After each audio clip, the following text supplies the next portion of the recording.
Been to, been in. क्या आपको भी इन दोनों में कन्फ्यूजन हो रहा है?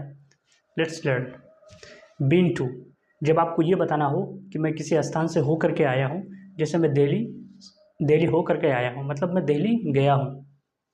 आप दिल्ली में नहीं हैं अभी, आप घर में हैं, लेकिन आप ये बता रहे हैं कि मैं दिल्ली गया हूँ, वो दिल्ली कई बार गई है। तो ऐसे सेंटेंस को बनाने के लिए बीन टू का यूज़ किया जाता है। फॉर एग्जाम्पल, मैं दिल्ली गया हूँ, I have been to Delhi. वह मुंबई कई बार गया है, he has been to Mumbai many times. अब आते हैं बीन इन की तरफ। बीन इन का यूज़ कब किया जाता है? जब आप किसी स्थान पर रहते हैं और उसे समय से रिलेट करके आप बताना चाहते हैं, तब बीन इन का यूज़ होता है। फॉर एग्जाम्पल, मैं दिल्ली में 2 साल से हूँ, I have been in Delhi for 2 years. I have been in Delhi for 2 years. वो कोलकाता में 2 साल से है।